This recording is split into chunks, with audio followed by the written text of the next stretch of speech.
저는 어린 시절에 그 플라스틱을 조립하여서 전투기나 탱크 아니면 그 군용차 만드는 것을 굉장히 좋아했습니다. 저는 별로 기억은 그 어린 시절에 제가 다른 걸로 열심히 놀았던 기억은 없는데 제가 그건 참 좋아했던 것 같아요. 근데 이게 조립을 할 때요, 좀 어느 건 어렵거든요. 그럼 조립을 하다가 어려우면 뭐를 보냐면 그 그림에 있는 전체 그 모형을 보게 돼. 모형을 그려지는 그 그림을 보게 되면 이거는 여기에 들어가면 좋겠다. 그러니까 분명히 도면이 있음에도 불구하고 잘 모양이 안 잡힐 때는 그 모형을 축소해서 그려놓은 그것을 보게 되면 계속해서 만드는 것을 보게 됩니다. 이 모형이라는 것은요, 어떤 사물을 축소시켜서 그 원형과 비슷하게 만들어서 장식용이나 아니면 실험용으로 만들어서 사용하는 것입니다. 이런 측면에서 오늘 본문은 예수 그리스도의 모형으로서 멜기세덱이라는 사람을 소개합니다. 이 멜기세덱이 성도들에게 굉장히 좀 어렵고 낯선 인물입니다. 하지만 우리에게는 굉장히 낯설고 잘 우리에게 와닿지 않는 사람이지만 당시 유대인들, 1세기 유대인들에게는 이 멜기세덱은 아주 익숙하고 유명한 인물이었습니다. 그래서 우리가 히브리서를 보게 되면 히브리서 5장 6절에서 멜기세덱에 대해서 얘기를 하면서 얘기를 쭉 하다가 여러분들 아시는 것처럼 이제 11절 보게 되면 멜기세덱에 대해서 얘기를 해야 되는데 아직 성도들의 믿음이 아직 어리다 보니까 이 말을 하기가 어렵다고 생각하고 히브리서자가 잠깐 6장에서는 다른 얘기를 하다가 이제 7장에서야 이제 다시 이제 멜기세덱의 얘기를 본격적으로 하게 되는 것입니다. 오늘 본문을 제가 다 읽지는 않았지만 오늘 본문의 핵심은 한마디로 완전한 구원의 대제사장이신 예수 그리스도를 강조하기 위해서 바로 멜기세덱이라는 인물을 예수님의 모형으로 비교하면서 설명하는 내용입니다. 자, 그래서 오늘 본문 7장 1절부터 3절은 이 멜기세덱을 소개하는데, 먼저 이 멜기세덱은 하나님이 세우신 제사장으로 말씀하고 있고 또 왕인데 바로 평강의 왕이라고 말합니다. 그러면서 이 멜기세덱이 한 일이 있는데 그것은 뭐냐면 아브라함을 축복했다라는 것입니다. 근데 이 멜기세덱은 오늘 본문에 보니까 3절에 아버지도 없고 어머니도 없고 족보도 없다라고 말하는데, 이것은 문자적으로 그의 부모가 없다라는 것이 아니라 족보조차, 부모님에 대한 소개조차 필요 없는 아주 독특하고 권위 있는 인물이라는 거예요. 그래서 고대 문학에서는요, 어떤 독특하고 위대한 사람을 표현할 때 어떤 족보나 그런 걸 댈 필요가 없는 거예요. 원체 유명하니까 딱 그렇게 이제 설명하는 방식이었습니다. 근데 중요한 것은 3절 후반부에 이 멜기세덱을 어떻게 표현하고 있냐면 하나님의 아들과 닮아서라는 말이에요. 그래서 하나님의 아들을 닮아서 항상 제사장의 역할을 했다는 것입니다. 여기서 중요한 것은 예수님이 멜기세덱을 닮은 것이 아니라 멜기세덱이 누구를 닮았다는 겁니까? 예수님을 닮았다는 거예요. 이게 핵심이라는 것이에요. 자, 그래서 4절 이하에서는요, 예수 그리스도의 모형인 멜기세덱이 예수님을 닮아서 얼마나 뛰어난 제사장인지를 설명하기 위해서 이번에는 또 누구랑 비교를 하냐면 레위 지파 출신의 제사장과 비교를 하는 것입니다. 자, 레위 지파에서 제사장이 나왔거든요. 근데 이 레위 지파는 누구의 후손이냐면 이스라엘 백성들의 믿음의 조상이라고 말하는 아브라함의 후손이었어요. 그래서 이 레위 지파는 아브라함의 후손들인 그 백성들로부터 11조를 받았는데, 멜기세덱은 바로 레위 지파의 조상인 아브라함으로부터 11조를 받았다는 겁니다. 그럼 누가 높은 겁니까? 멜기세덱이 아브라함보다 높은 거죠. 또 이 멜기세덱이 레위 지파의 조상인 아브라함에게 축복을 해줬다는 겁니다. 여러분, 축복은 아래 사람이 합니까? 위에 사람이 합니까? 당연히 위에 사람. 그러면 또 누가 높다라는 것이에요? 아브라함보다 멜기세덱이 더 높다라는 것이죠. 자, 그래서 오늘 히브리서 저자는요, 당시의 독자들이 이 동물의 피를 흘려서 드리는 이 율법적인 제사를 계속해서 드리려고 하는 거예요. 예수님의 보혈의 피를 온전히 의지하는 것이 아니라 예수님의 보혈의 피가 있음에도, 그러니까 십자가의 사건이 있었음에도 불구하고 그들은 그 율법이 정한, 그래서 그 율법에 따라 레위 지파가 제사장 역할을 하면서 인간적인 제사장이 동물의 피를 흘리는 그 제사를 아직도 하고 있는 것이에요.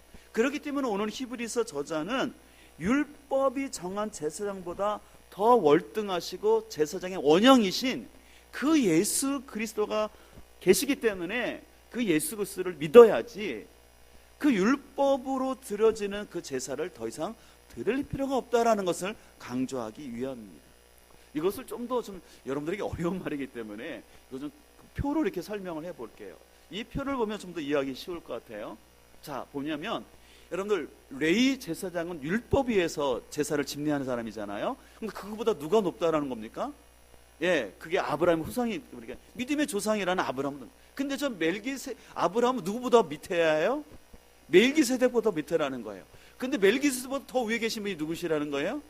예수님이죠. 그럼 예수님이 가장 높으니까 이제 예수님이 완전한 구원을 이루셨다면 더 이상 저 레위 지파가 제사장이 중간에 서서 동물의 피를 흘리는 제사를 드리라는 거인가 말라는 겁니까? 예, 말라는 거예요. 드릴 필요가 없다라는 것입니다.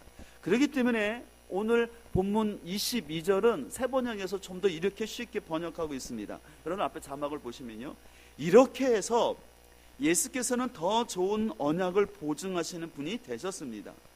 또한 레위 계통의 제사장들은 죽음 때문에 그 직무를 계속할 수 없어서 그 수가 많아졌습니다. 그러나 예수는 영원히 계시는 분으로 제사장직을 영구히 간직하십니다.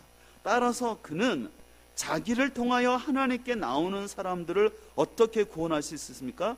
완전하게 구원하실 수 있습니다. 그는 살아 계셔서 그들을 위해서 중재의 강구를 하십니다라고 오늘 얘기하고 있는 거예요. 자, 오늘 예수님은 율법을 통한 레위 제사장보다 훨씬 더 뛰어나는데 레위 제사장은 사람이기 때문에 죽을 수밖에 없다라는 거예요. 그 죽고 없어지니까 그 수가 어떻게 해요? 많을 수밖에 없는데 예수님은 영원히 사신 분이기 때문에 예수님 한 분으로 충족한다라는 것입니다. 또 예수님은 그래서 영원한 속죄를 이루셨을 뿐만 아니라 지금도 살아 계셔서 죽지 아니하시고 하나님 우편에 계셔서 우리를 위해서 뭘 하신다는 거예요? 중재의 기도, 다시 말해서 중보 기도를 하시는 거예요. 그래서 오늘 이 시간에 우리가 예배드리고 있는 이 시간에도 우리 살아계신 예수님께서 하나님 보좌 우편에 앉으셔서 우리를 위해서 중보하고 계심을 우리는 믿어야 할 줄 믿습니다. 그렇기 때문에 이것이 얼마나 귀한 일인지 모릅니다. 우리의 구원은요, 나의 의지나 지식이나 전통, 능력이 아니라 우리 그리스도 예수의 완전한 속죄로 완벽하게, 퍼펙트하게 이루어진 거예요. 그러니까 더 이상 우리가 할 게 없는 것입니다. 그래서 오늘 27절은 계속해서 말합니다. 레위 계통의 인간 제사장은 중보 역할을 할 수가 한계가 있지만, 근데 레위 계통의 제사장도 그 당시 율법에 따라서는 중보자 역할을 했거든요. 근데 중보자 역할을 하더라도 자기도 죄인이기 때문에 자기를 위해서 뭘 해야 돼요? 예, 제사를 흘려요. 다시 말해서 동물의 피를 흘리지 않으면 이 제사장 역할을 할 수가 없다는 거예요. 그러나 예수님은 죄와 흠이 없기 때문에 그런 제사조차도 드릴 필요가 없었다라고 말합니다. 또 28절은 뭐라고 말하고 있습니까? 율법은 약점을 가진 사람들을 제사장으로 세웠다라고 말했어요. 그러니까 제사장이 중보적 역할을 하지만 그도 뭐예요? 한계가 있다라는 것이에요. 그렇지만 거짓말하지 못하시는 하나님, 어제 지난주에 말씀드린 것처럼 하나님은 전지전능하시지만 뭐 한 가지는 못하셔요?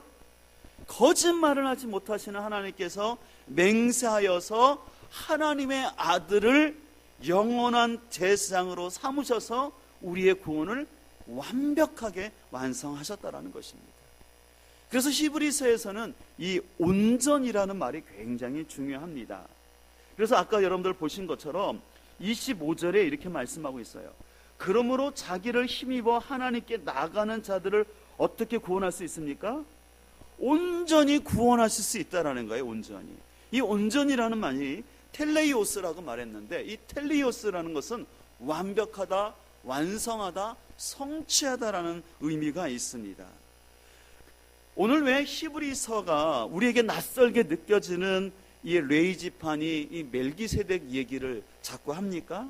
그것은 인간의 구원은 자신의 노력과 의지가 아니라 예수님의 천적인 은혜로 되기 때문에 오직 예수님을 믿음으로 말미암아 구원이 완성된다는 것을 얘기하는 것입니다.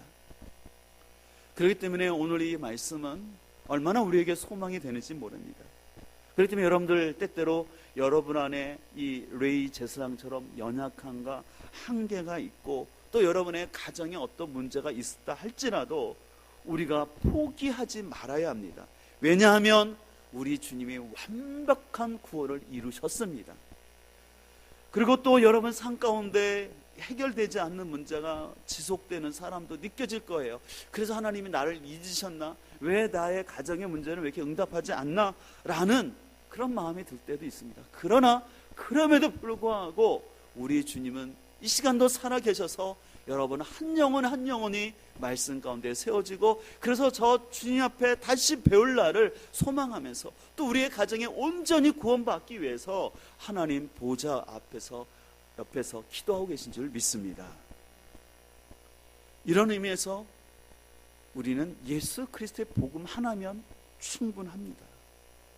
더 이상 어떤 프로그램이나 또 어떤 지식이나 자기 개발서를 읽어서 자기 개발이 아니라 우리는 온전한 복음으로 말미암아 우리는 완벽하게 속죄 받았고 그렇기 때문에 우리는 이 온전한 복음의 은혜를 누리며 살아야 할 줄 믿습니다. 우리 옆에 사람 한번 인사하실까요? 예수님의 복음은 완벽합니다. 여러분 진짜 믿으십니까? 진짜 예수님의 복음은 완벽합니다. 근데 이어서 28절 끝에 보게 되면은 오늘 다시 28절에 보면 율법은 약점을 가진 사람들을 제사장으로 세웠거니와 율법 위에 행하신 맹세의 말씀은 영원히 온전하게 되신 아들을 세우셨다고 그랬어요. 하나님은 하나님 맹세로서 아들을 세우셨는데 그 아들이 어떻게 되냐면 온전하게 되셨다라고 말하는 것입니다. 그러면 예수님은 어떻게 구약의 레위 제사장보다 아니면 멜기세덱보다 어떻게 완전한 제사장이 되셨습니까? 그것은 예수님이 태어날 때부터 자동적으로 완전한 것은 아니었습니다. 히브리서 5장 8절은 아주 중요한 말씀을 하는데요. 넘겨보실까요? 우리가 저번에 살펴본 것처럼 히브리서 5장 7절부터 보면 이렇게 되어 있습니다. 그는 육체에 계실 때에 자기를 죽음에서 능히 구원하실 이에게 하나님께 심한 통곡과 눈물로 간구와 소원을 올렸고 그의 경건하심, 경외하심이 더 좋은 표현인 것 같아요. 하나님을 경외하심으로 말미암아 들으심을 얻었느니라. 그가 아들이시면서도 받으신 고난으로 무엇을 배웠습니까? 순종함을 배워서 9절 어떻게 되었다 말합니까? 온전하게 되셨은즉 그렇기 때문에 또 자기에게 순종하는 모든 자에게 영원한 무엇이 되십니까? 구원의 근원이 되신다라고 말씀하시면서 하나님께 멜기세덱의 반차를 따른 대제사장이라 칭하심을 받으셨다라고 얘기를 합니다. 여러분 이 말씀은 아주 중요한 말씀인데요. 예수 그리스도가 예수님께서 우리의 구원을 이루시는 이 완벽은요 그냥 쉽게 저절로 이루어진 것이 아니라는 것입니다. 예수님도 하나님 앞에서 그 구원을 이룰 만한 합당한 자로 여김받기 위해서 그 고난을 배우셨고 하나님을 경외함을 가지고 눈물과 간구로 아들이시면서도 그렇게 순종하며 나갔을 때 그리고 그 십자가를 졌을 때 하나님이 이 아들을 온전하게 하셨다라는 것이에요. 그래서 오늘 우리에게 이 구원이 이루어진 줄 믿습니다. 그래서 오늘 본문 또 26절을 보면 이렇게 말하고 있어요. 이러한 대제사장은 우리에게 뭐하니? 라고 합니까? 합당하니라고 그랬죠. 이 합당하다는 뜻은 뭐냐면 적합하다, 자격을 갖췄다라는 의미로서 우리 죄인의 구원을 해결할 만한 필요를 채우시고 우리의 구원을 이루시기에 적합하고 합당하다는 뜻이 있습니다. 그래서 오늘 26절은 말합니다. 예수님은 거룩하고 악이 없으신 분입니다. 거룩하고 악이 없음에도 불구하고 고난에 대해서 인내하고 순종함으로 말미암아 영원하고 완벽한 제사장이 되어서 우리에게 완벽한 속죄를 주셨다고 말씀하고 있습니다. 여러분, 만약에 예수님께서 하나님의 뜻을 순종하지 아니하고 왜 삼위일체 하나님인데, 나도 같은 동급의 하나님인데 내가 왜 성부 하나님께 이렇게 간구하고 내가 순종해야 됩니까? 생각해서 나도 동일합니다 라는 식으로 예수님이 그렇게 반응하시면서 인간의 구원 내가 알아서 할 테니까, 내가 알아서 적당히 할 테니까 하나님, 성부 하나님은 그냥 계세요라고 하셨다면 우리의 구원이 이루어졌을까요? 절대 이루어질 수 없는 것이었습니다. 그러나 예수님은 삼위일체 하나님이셨고 하나님의 아들이심에도 불구하고 인내와 순종함으로 우리에게 영원한 구원의 속죄를 이루심으로 말미암아 그것은 너무나 완전한 것입니다. 그렇기 때문에 오늘 27절은 이렇게 비교하고 있습니다. 후반부에 보면 27절을 그냥 보죠. 그는 저 제사장들이 먼저 자기 죄를 위하고 구약의 대제사장을 말합니다. 레위지파. 다음에 백성의 죄를 위하여 날마다 제사를 드린 것 같이 할 필요가 없으니 이는 그가 뭐예요? 단번에 인간 제사장을, 레위지파 제사장들은 날마다 제사를 드려야 됐다는 거예요. 그러나 예수님은 어떻습니까?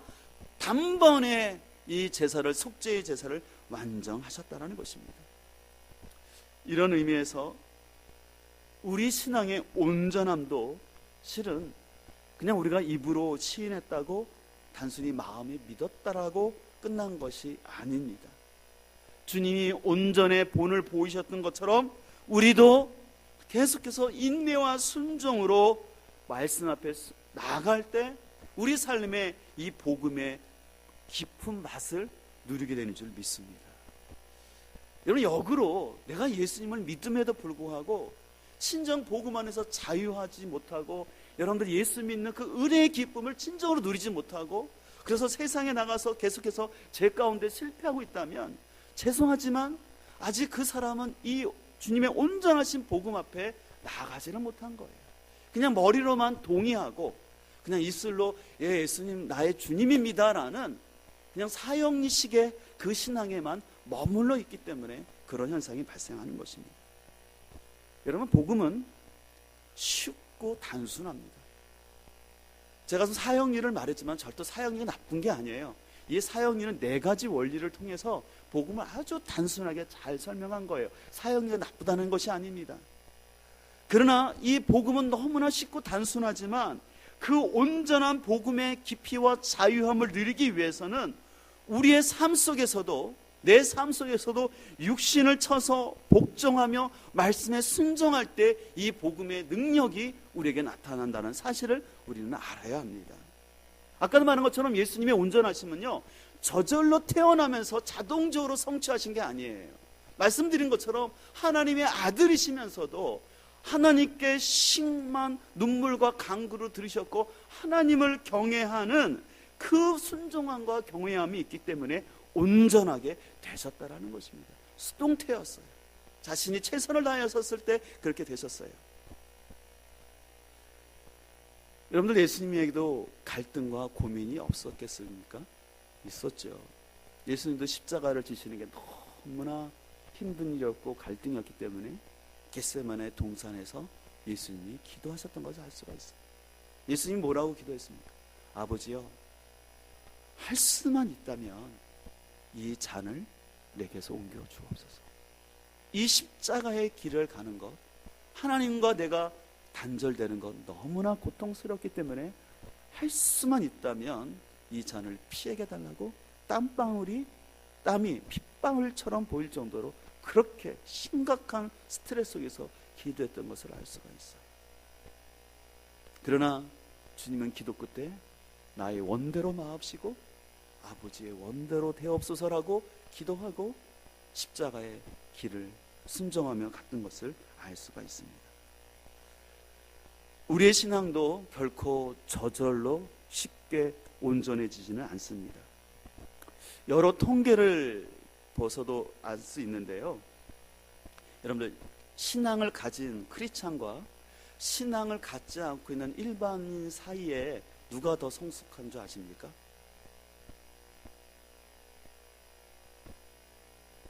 우리는 보통 신앙을 갖고 있으면 성숙할 줄 아는데 절대 안 그래요. 이것은 그 고대 그 상담 대학원에서도 한번 통보를 했었고 또 여러 기관에서도 마찬가지인데요.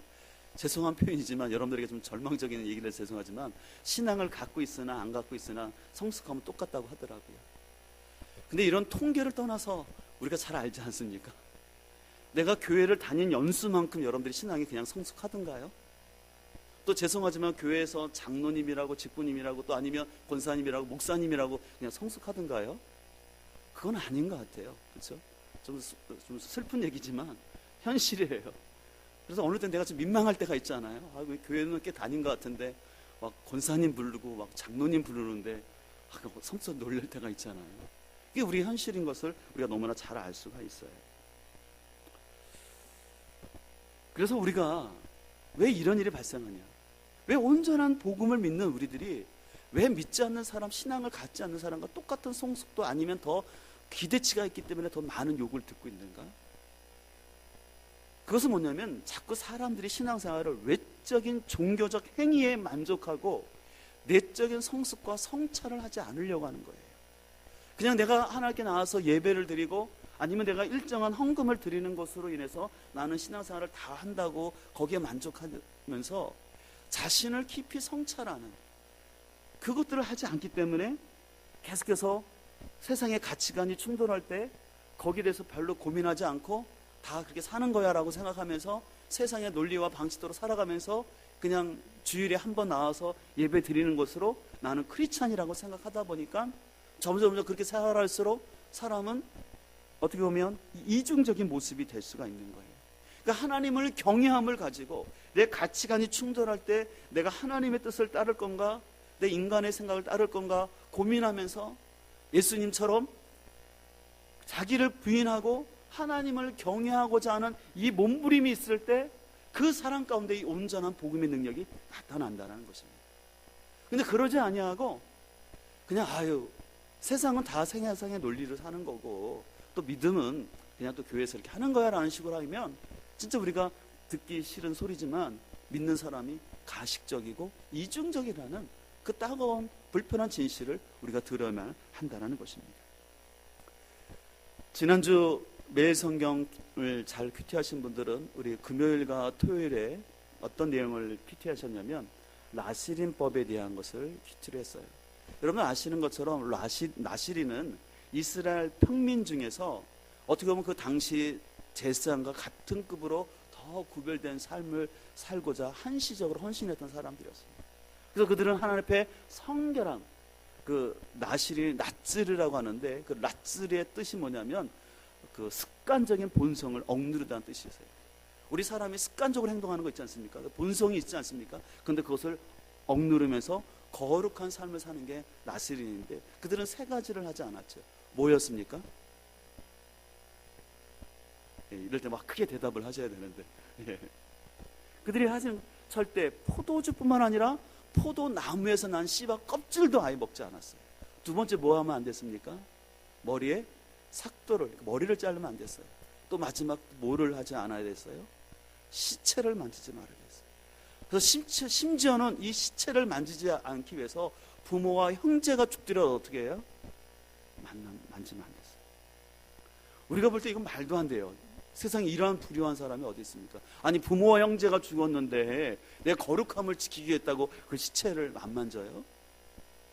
우리가 합리적으로는 그 이해가 안 가요. 그러나 그 나시른들은 그 서운한 기간 동안 자신의 그 거룩함을 지키기 위해서 절대 시체를 가까이 하지 않을 뿐만 아니라 우리가 이성적으로는 잘 이해가 안 되지만 그 온전한 순종을 위해서 부모의 시신조차 만지지 않는 그 순종 가운데 나갔던 것을 볼 수가 있어요.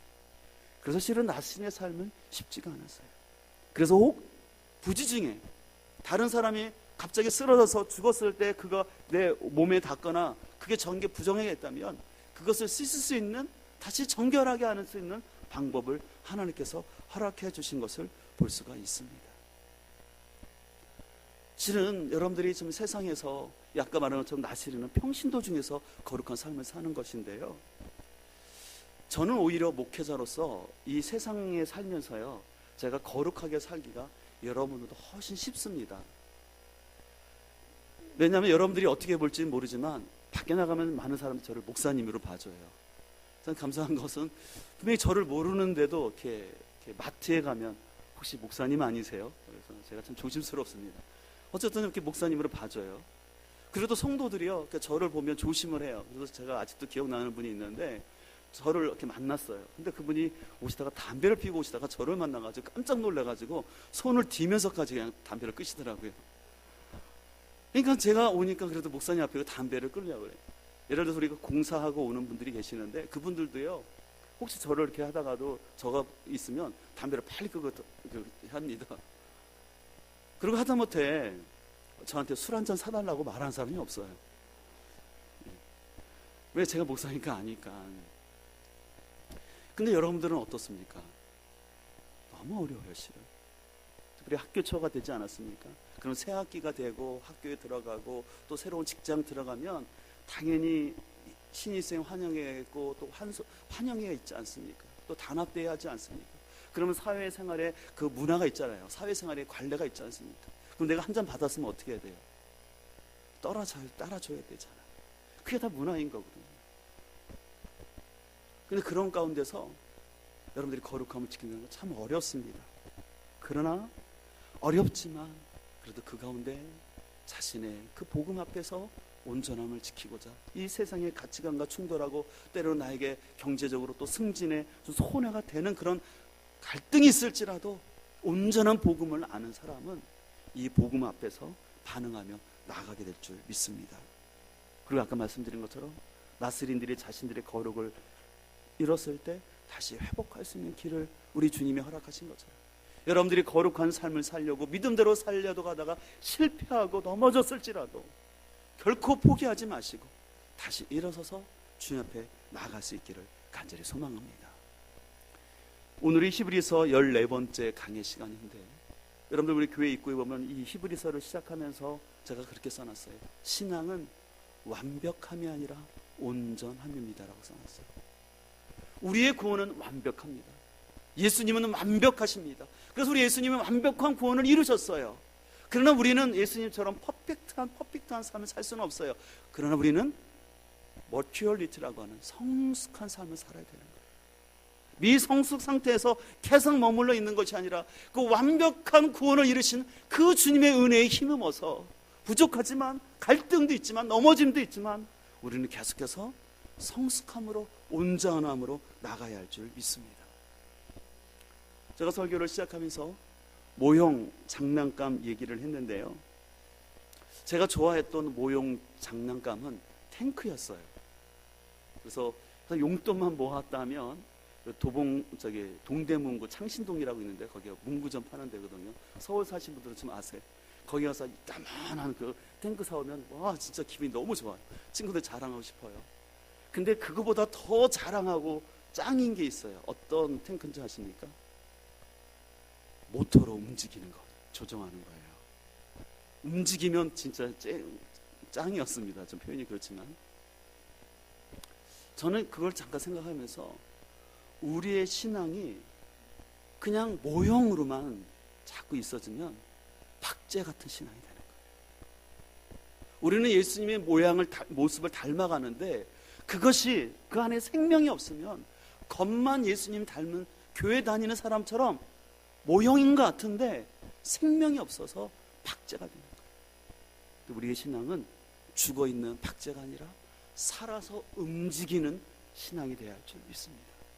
그렇기 때문에 우리는 순간순간마다 우리 주님 앞에 더 의지하고 그래서 결코 다른 사람과 비교할 것도 없고 또 우리 지난주 말씀 묵상한 것처럼 각각 나에게 맡겨진 짐이 무엇인지를 생각하면서 그 레위지파 제사장들이 고앗, 게르손, 무나리 그 지파들이 하나님께서 맡겨진 짐을 각자의 분량대로 감당한 것처럼 오늘도 우리가 주님을 섬기면서 나에게 맡겨진 짐을 최선을 다해서 한 발 한 발 감당해 나가면 하나님께서 우리를 더욱더 성숙한 모습으로 우리를 이끌어 줄 믿습니다.